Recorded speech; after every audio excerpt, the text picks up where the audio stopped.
Okay, everybody. Thought I'd give you a little bit of as basically I entitled it,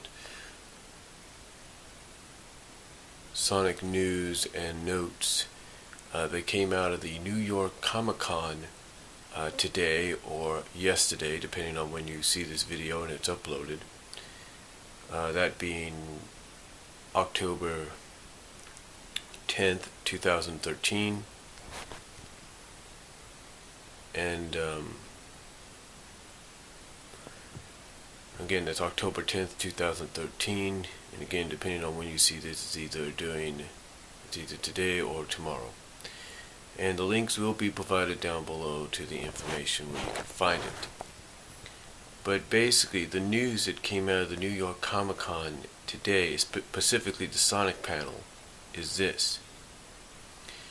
At 7:35 p.m., which I would guess is 4:35 Pacific, Paul Kaminsky thanks the community for supporting the Sonic and Mega Man crossover, Worlds Collide. He follows that up a minute later with an overview of the basic plot line of the crossover. At 4:35, at 4:37 Pacific time, I believe, Ian Flynn gives a brief overview. Ian Flynn gives a brief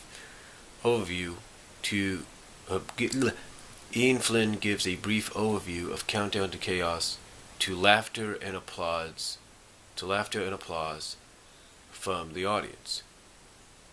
Ian Flynn discusses how the changes in it will have, quote, huge definite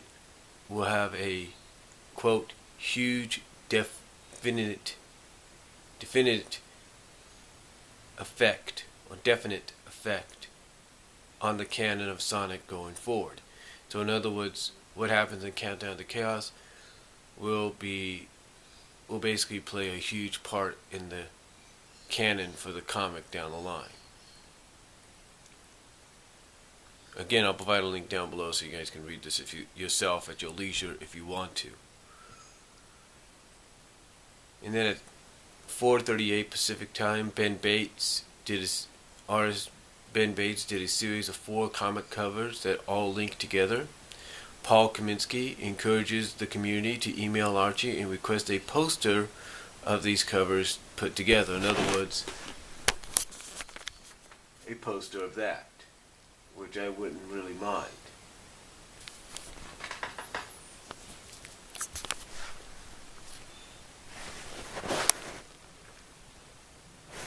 Now, further along, 9:39, or not 9:30, but 4:39 Pacific time, various comic covers are displayed. Flynn and Kaminsky stress that Countdown to Chaos truly is the beginning of a series-altering event. In other words, Countdown to Chaos is just the foundation of a huge altering event for the series. Basically, it's like the foundation. At 9, I'm only saying 9 because it's military time here.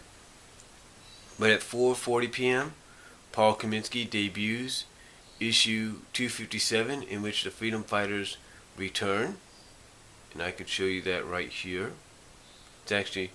Someone actually did 2 covers on this. It's right there. I don't know if you guys can see that very well.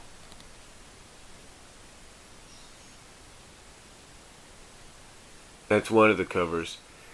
On the bottom corner, on the bottom left, if you will, Antoine is there. So, just to let you know. And again, I'll provide a link so you guys can look at it yourself.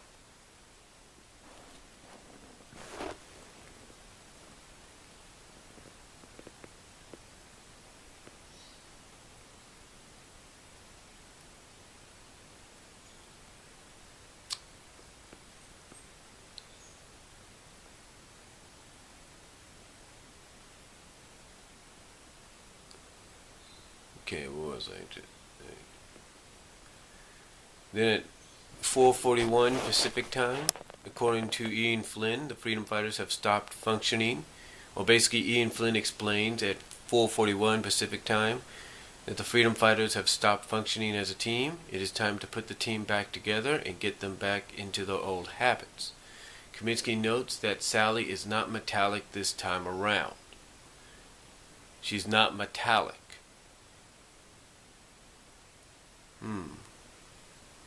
In other words, she's not Mecha Sally anymore. Now, I know some people might stress, well, does that mean what Ben Bates said is true, that she could be cybernetic? I don't think so. But it does kind of make you wonder. But it does say Paul Kaminsky notes that Sally Acorn is not metallic this time around. So it should at least tell you, hey, she's not a robot.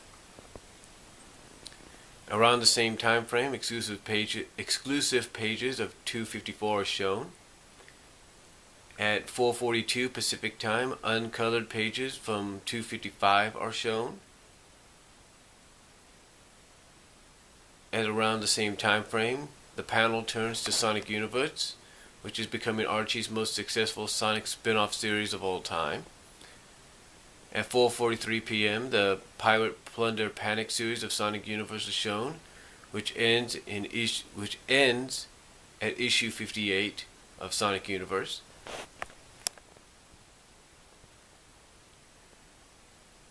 At 4:45 p.m. Pacific time, a Chibi variant of issue 58 is shown, and the illustrator discusses the difficulty of translating Sonic characters into this super deformed look. Around the same time frame, the illustrator admires his chibiization of the squid looming in the background of the image. At 4:47 p.m., a 4-part series called Shadow Fall is introduced next. Pencil artist Jamal Peppers discusses the series and the enjoyment he gets out of drawing it, especially Shadow. An alternate cover featuring Shadow is revealed to ooze from the audience. At 4:48 p.m. Pacific, Ian Flynn expresses that Shadowfall is a return to a shadow-oriented storyline fueled by fan demand. A never-before-seen cover for issue 60 is revealed to a warm reception. At 4:50 p.m. Pacific time, the Sonic Super Special series is discussed. Issue 9, featuring Sonic Lost World, is set to come out in November. Sonic Lost World will be featured during Archie's Comicfest as well. At 4:51 p.m. Pacific, another Sonic Super Special featuring a story based on Sonic Dash is revealed to audience surprise. Ian Flynn humorously notes the relative lack of story in Sonic Dash and attempted to squeeze every bit of pathos out of Sonic Goes Fast. And finally, around the same time frame, a Sonic Jump Super Digest issue is humorously discussed as well, written by Flynn, illustrated by Jamal Peppers. And again, I will provide a link to the information from TSSZ, I believe, or basically so you guys can check it out yourself. But overall, it sounds pretty good. Now, according to several others that were there, if I can get to it, here we go.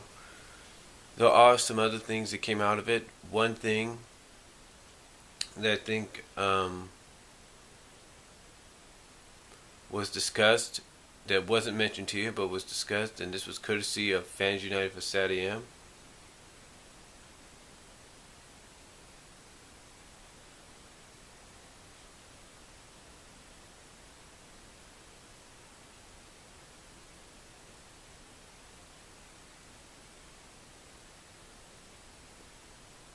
If I can Get to it.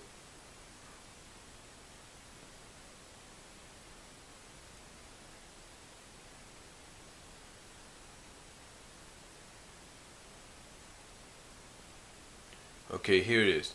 Basically, this individual, Jay Therese, at Fans Unite for SatAM, list 11 things that were mentioned. He says, 1, as I mentioned, Flynn talks about how definite the changes for the comic will be going forward. 2, the panel talks about how Countdown to Chaos will be a series-altering event. 3, Kaminsky debuts issue 257 cover in which the Freedom Fighters return.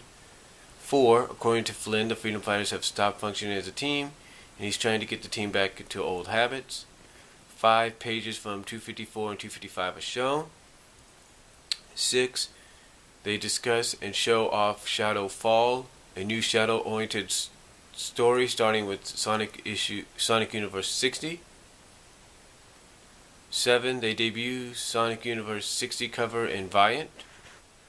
8, Sonic Super Special number 9 comes out in November.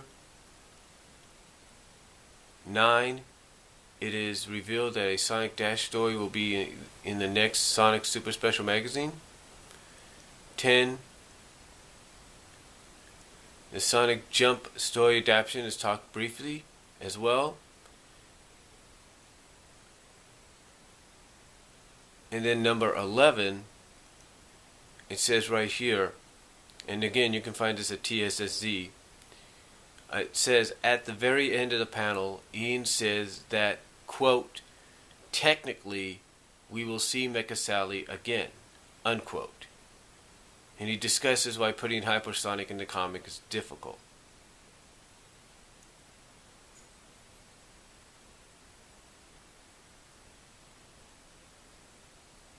Now, one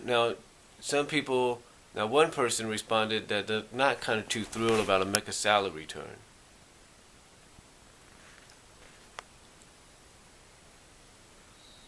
But Jay Therese basically responds by saying the key word is technical, and this is for anybody that's wondering. Keyword is technical. In other words, it'll most likely be a flashback, or it could be an indication that Sally is officially cyborg, but that's just speculation. In other words, you know how remember when I talked about how Ben Bates started that whole situation?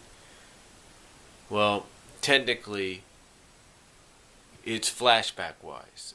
What I'm looking at, technically being flashback-wise. But again, I will provide a link to the TSSZ report, as well as provide descriptions in the description box as well, so you guys can kind of read it yourselves. And then of course there are the covers right there.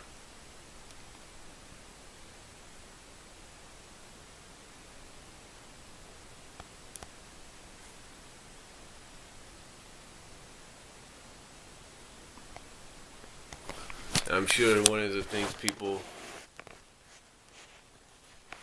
are wondering is, where is Amy?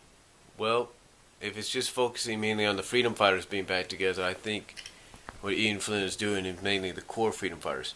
The information, though, my reaction to news and information is it's good.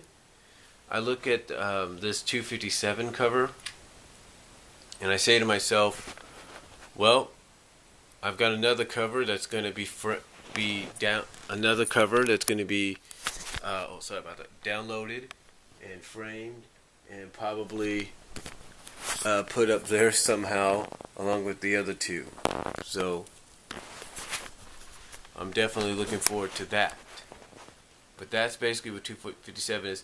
As far as it being an altering series event and how things are going to be definitively changed because of it in upcoming stories, I know a lot of people are not too happy about it, but I think, for right now, as much as anybody wants to admit it, it is for the best. If it's going to give the comic, in the eyes of some, a clean slate to where it'll be less of a mess, less confusing, not so crowded, if you will, then we'll just have to give it a chance and see what happens. But hey, if you can get a cover like that, then hey, it's pretty cool.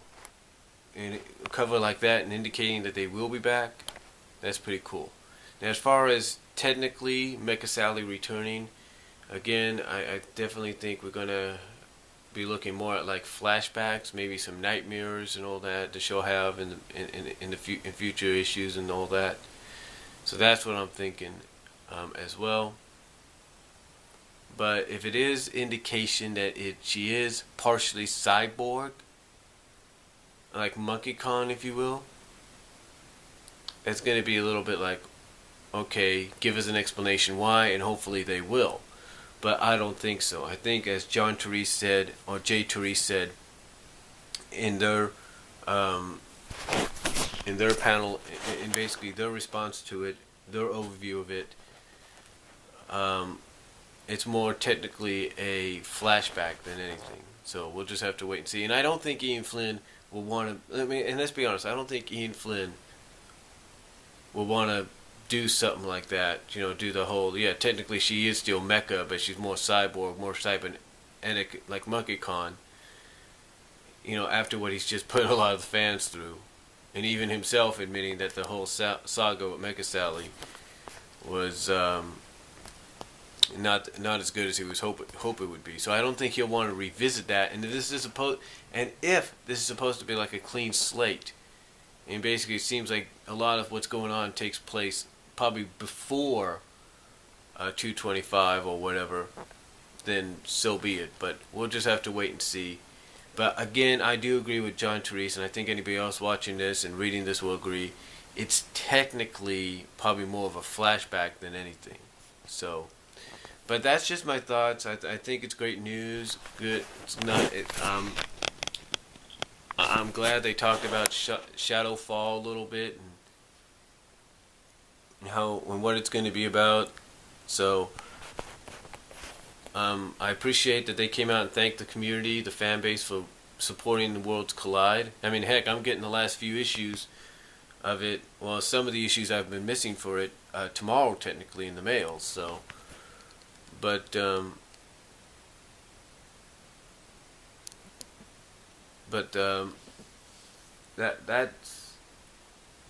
that's really about it. So overall, my reaction to this, it's good. I know probably down the line in the next few days or so, we'll get pictures posted up or uploaded over at TSSZ, and we'll just have to wait to see what those confirm. Besides what this does, besides what these two do, and what other stuff was revealed. Maybe a video will be uploaded on YouTube down the line. We'll just have to wait and see. So, but let me know what you guys think down below. The links will be provided to the cover pictures, to the covers for the pictures, as well as to the description as well. So, till then, comment below. God bless. Take care, and I'm out.